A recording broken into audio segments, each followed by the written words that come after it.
Hallo und herzlich willkommen zu einer neuen Folge von Histotorie, dem Geschichtstutorial des Deutschen Historischen Museums, das Fragen an die Geschichte einfach einmal anders stellt. Mein Name ist Tobias und unsere heutige Frage lautet: Wie findet man den idealen Couchsurfing-Platz? Sharing Economy gilt seit langem als große Hoffnung für die Ära des Postkapitalismus. Gerade die Welt des Reisens und Übernachtens wurde in den letzten Jahrzehnten von dieser Idee geprägt. Auf Dutzenden Internetseiten gab und gibt es das sogenannte Couchsurfing, wo verschiedene Menschen ihr Bett oder eben ihre Couch zunächst kostenlos und später gegen Bezahlung mit anderen Menschen teilen.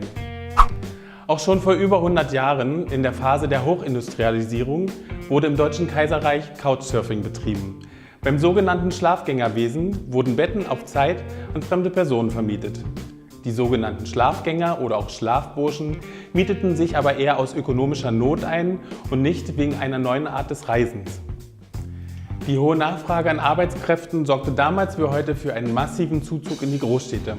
Auch eine allgemeine Bevölkerungsexplosion steigerte damals jene Nachfrage, auf die nicht schnell genug mit ausreichend Wohnraum geantwortet werden konnte, wie etwa im Ruhrgebiet.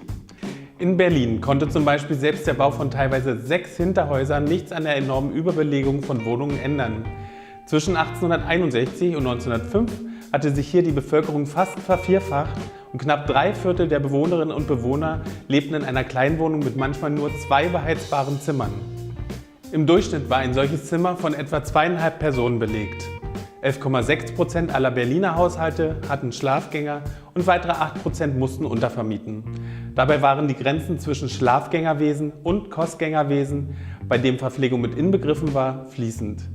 Tagsüber, also während der Arbeitszeit des Gastes, wurden untervermietete Zimmer von der Familie genutzt.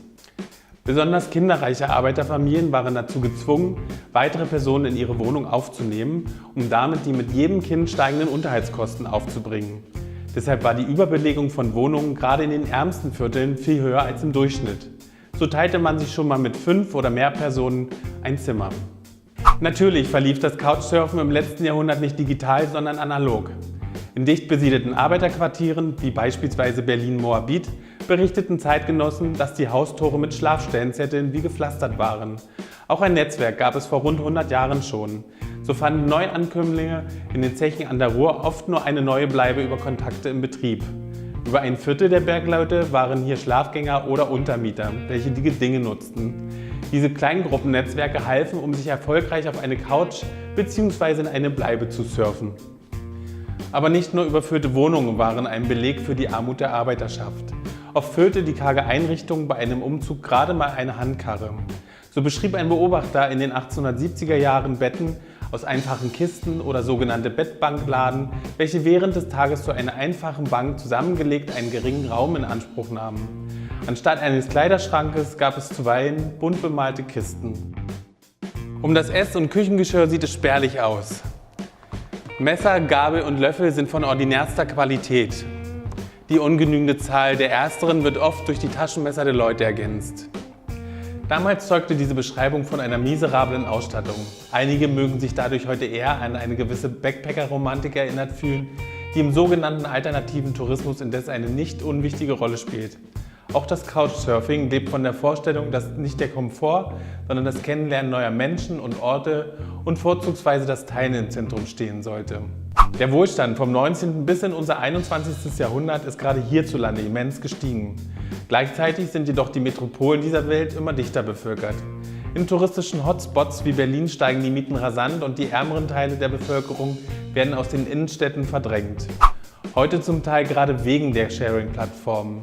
Denn hier kann Wohnraum für ein Vielfaches an Touristen vermietet werden. Für Nichtansässige sind Sharing-Plattformen aber nach wie vor oft die einfachste Art, eine erschwingliche Bleibe zu finden. Zum Couchsurfen oder Coworken. Wie steht ihr dazu? Seid ihr auch Teil der Couchsurfing-Community und vermietet eure Wohnung oder euer Bett? Schreibt mir und mein Like ist euch sicher. Bis zum nächsten Mal, euer Tobias.